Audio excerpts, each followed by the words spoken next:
ये लेट ही सही, लेकिन आ तो गया मैं आपके लिए। तो चलिए फिर शुरू करते हैं आज का वीडियो। सबसे पहले क्या है, आपको अगर ई-वे बिल पे जाना है तो आप सीधे जीएसटी के पोर्टल पे जाएंगे। यहाँ पे आपको ई-वे बिल सिस्टम मिलेगा, यहाँ पे आप क्लिक कर सकते हैं। अगर आपको साइट नहीं पता कि ई-वे बिल की साइट कौन सी है तो यहाँ पे आप ये आपको देखिए ई-वे पोर्टल पे ये ले जाएगा। यहाँ पे use of e-way bill, mode of generation और उसकी वैलिडिटी ऑफ ई-वे बिल की क्या है सब यहाँ पे दिया हुआ है। ठीक है, तो यहाँ पे पूछेगा, इसको आपको प्रोसीड कर देना है। तो आप पहुंच गए ई-वे बिल की साइट पे। यहाँ पे आपको अपना यूजर नेम डालना होगा।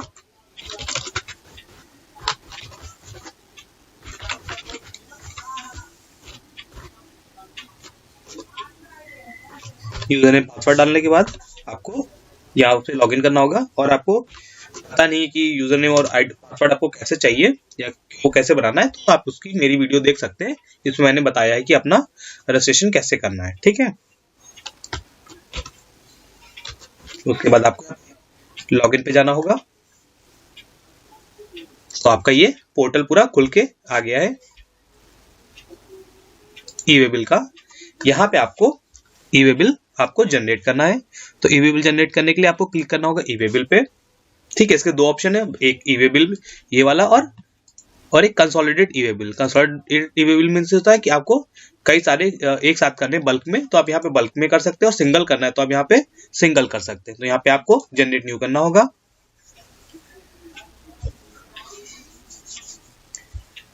ठीक है, उसके बाद देखिए यहाँ पे आपका फर्म का नाम यहाँ पे आ जाएगा, सारी डिटेल आपकी फर्म की आ जाएगी। उसके बाद आपको ऊपर से ये बताना होगा कि ये आउटवर्ड है या इनवर्ड है, मतलब आप माल को प्राप्त कर रहे हैं या माल को भेज रहे हैं। ठीक है, तो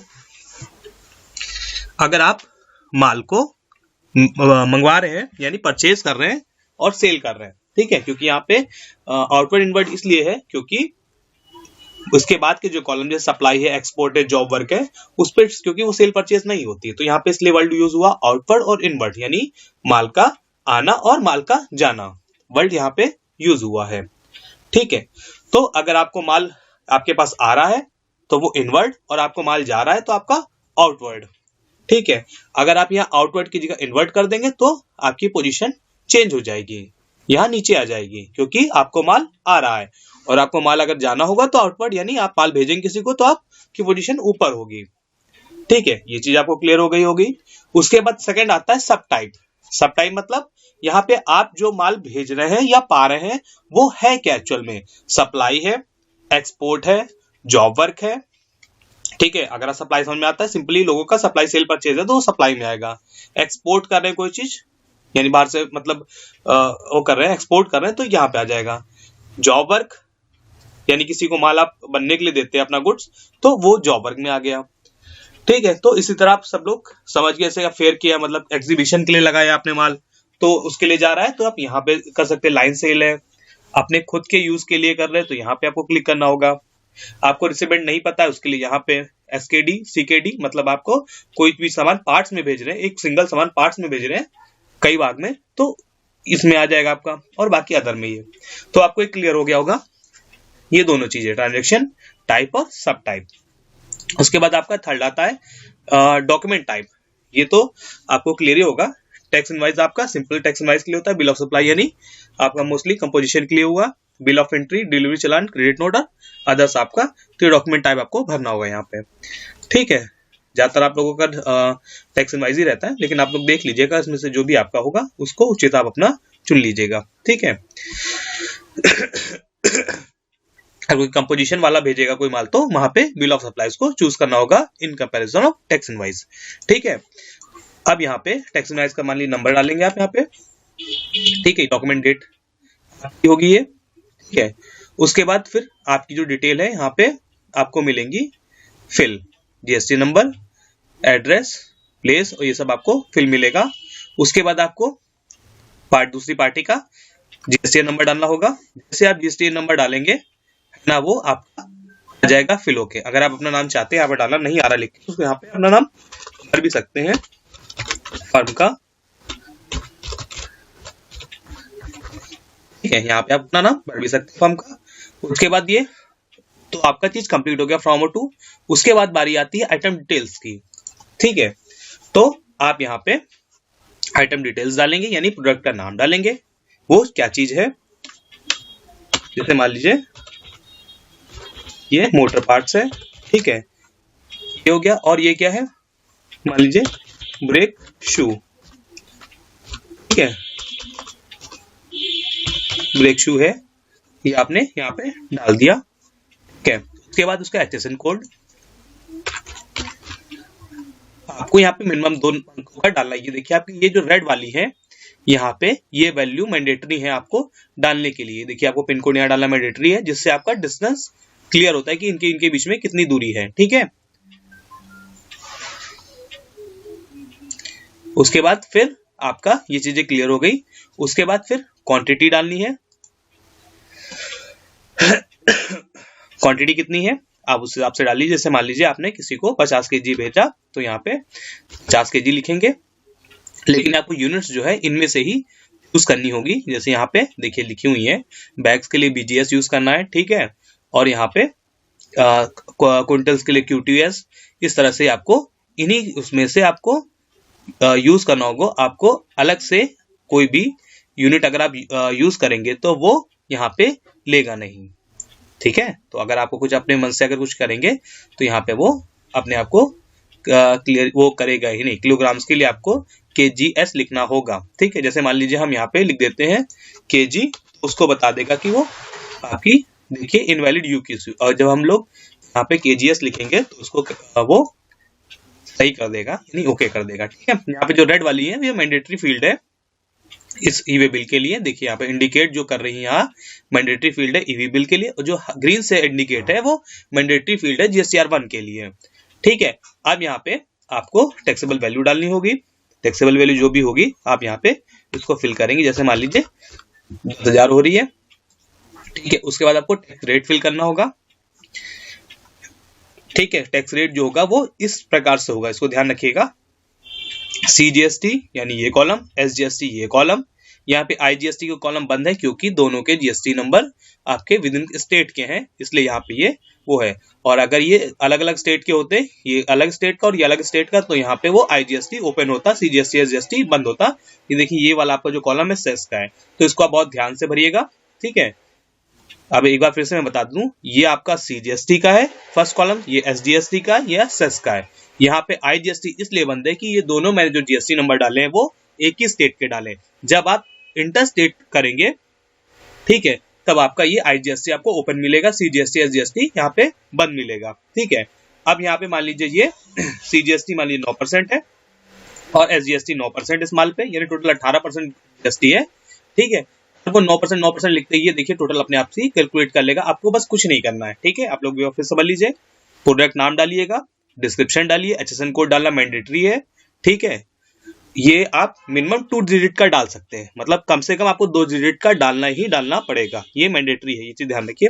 क्वांटिटी यूनिट्स में आपको वही यूनिट चूज करनी है जो इसमें दी हुई है, एक बार इसको आप देख लीजिएगा, उस हिसाब से अपना प्रिपेयर करिएगा इसको। ठीक है, अगर बिल में कुछ दूसरी यूनिट हो तो उसको इन्हीं यूनिट्स में से कन्वर्ट कर लीजिएगा। टोटल वैल्यू करिएगा, ये एक्सक्लूडिंग GST मतलब GST को हटा के होगा। उसके बाद इसके यहाँ GST रेट डालेंगे जो भी आपका है, CGST का CGST, SGST का SGST में जो भी रेट होगा, यानी अगर 18% GST है तो उसमें सेंटर का 9% और स्टेट का 9%। ठीक है, अगर कोई सेस भी है तो आप उसको सेस के कॉलम में जितना है वो डालेंगे। ये आपका पूरा हो गया कंप्लीट पार्ट ए।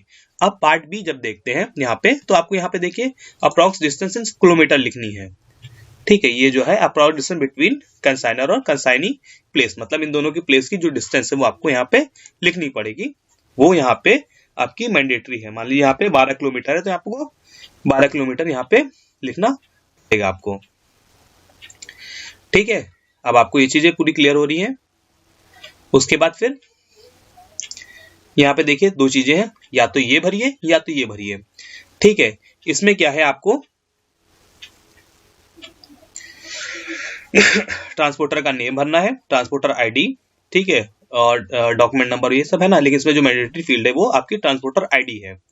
ठीक है, ट्रांसपोर्टर ID यानी इसमें क्या होगा आपका ट्रांसपोर्टर का GSTN नंबर और ट्रांसपोर्टर इनरोलमेंट ID, ठीक है, जो वो यहाँ पे अपना ई वे बिल पे एनरोल करेगा ई वे पोर्टल पे, वो उसको मिलेगी, वो ट्रांसपोर्टर आईडी आपको डालनी पड़ेगी, ठीक है। और ट्रांसपोर्टर का नाम डाल के आप इसको ओके कर सकते हैं, या आपको ये व्हीकल नंबर ये वाला आपको भरना पड़ेगा, ठीक है। ये व्हीकल नंबर बता रहा है कि आपको जैसे ये आपको एक फॉर्मेट उसने बताया है कि इस तरह से आप अपना फॉर्मेट ऑफ व्हीकल नंबर डाल सकते हैं, ठीक है। जैसे यूपी का तो है ही है, उसके बाद फिर जैसे मान लीजिए यूपी का है तो यूपी का तो हो गया, उसके बाद फिर आपका यूपी और मतलब इस तरह के फॉर्मेट आप अपना उसमें आप अपने हिसाब से इसको भर सकते हैं। आपका जो भी गाड़ी का नंबर होगा उसको इस फॉर्मेट में आप कंप्लीट कर सकते हैं, ठीक है। जैसे मान लीजिए यूपी 32 AR 1 2 3 4, ठीक है, आप इसको भी कर सकते हैं। ट्रांसपोर्टर का नाम ये आप व्हीकल नंबर डाल दिया, आपका ये ओके हो गया। या तो आप ये भर सकते हैं या ये भर सकते हैं, दोनों में से आपके पास ऑप्शन है, ठीक है। तो अभी तो मेरे ख्याल से ज्यादा लोगों का जीएसटी, अगर आपका ट्रांसपोर्टर का जीएसटी है तो आप यहाँ पे भर लीजिए, आईडी है तो यहाँ भर लीजिए, नहीं तो आप इसको व्हीकल नंबर से ही भर के भी इसको जनरेट कर सकते हैं, ठीक है। जिससे माल जा रहा है आपका, ट्रांसपोर्ट हो रहा है, उसका आप डिटेल भर के यहाँ पे इसको कर सकते हैं, बना सकते हैं, ठीक है। अब आपको उसके बाद फिर यहाँ पे आपको करना होगा सबमिट। आप लेकिन एक बार फिर सारी डिटेल चेक कर लीजिए, ठीक है। यहाँ पे सारी जो डिटेल्स हैं वो चेक कर लीजिएगा, उसके बाद फिर यहाँ पे इस पे सबमिट पे करिएगा क्लिक, ठीक है। यहाँ पे आप सबमिट है तो प्लीज देखिए सेलेक्ट ट्रांजेक्शन सब टाइप, यहाँ पे आपको ट्रांजेक्शन सब टाइप सेलेक्ट करना था, ये वाला ये क्या था, ये सप्लाई है, तो यहाँ पे सप्लाई आपको कर देना होगा क्लिक। उसके बाद यहाँ पे submit alert some of the field mandatory for GST is not filled but you want to continue without them. मतलब आपने जो जीएसटीआर 1 वाली जो फील्ड थी, मतलब जो ग्रीन मार्क की जो फील्ड्स थी वो अभी आपने टोटल कंप्लीट नहीं करी है, लेकिन क्या आप उसके अलावा कर सकते हैं, इसको आगे बढ़ाना चाहते हैं तो आप इसको यहाँ पे भी कैंसिल कर दीजिएगा। यहाँ पे जो सेस का कॉलम था आपने खाली छोड़ दिया, वहां पे आप 0 कर दीजिए, तो अब आपकी सारी चीजें कंप्लीट हो गई। मतलब आपकी ये जो चीज है वो आपके लिए जरूरी है आपकी जीएसटीआर 1 के लिए, यहाँ से जीएसटीआर 1 भी आपका फिल हो सकता है। तो अब हो गया सबमिट, ठीक है। अब यहाँ पे आपका ई वे बिल आपका यहाँ पे आ गया है, ठीक है। अब यहाँ पे इसको आप सिंगल ही प्रिंट कर सकते हैं और आपको डिटेल भी चाहते हैं प्रिंट कर सकते हैं। मतलब सिंगल के लिए ये प्रिंट आएगा आपका, और डिटेल प्रिंट के लिए आपको इस पे क्लिक करना होगा, आपका ये डिटेल आपका आ गया ई वे बिल प्रिंट, ठीक है। यहाँ पे आप सारी चीजें आपको मिल जाएंगी, जनरेटेड बाय ये, और कितनी वैलिडिटी है, मोड रोड है, कितना किलोमीटर है, ठीक है, और सब कुछ आपका यहाँ पे मिल गया है आपको, ठीक है।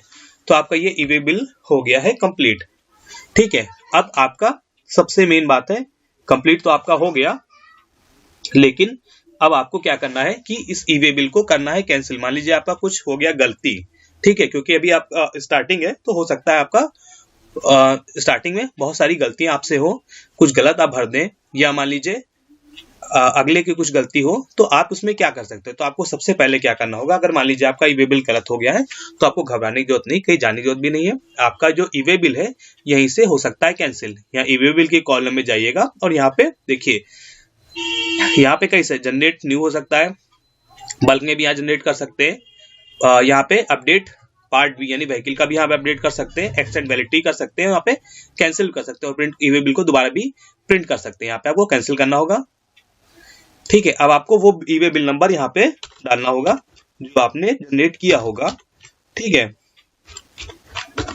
यहाँ पे आपको जाना होगा, ठीक है।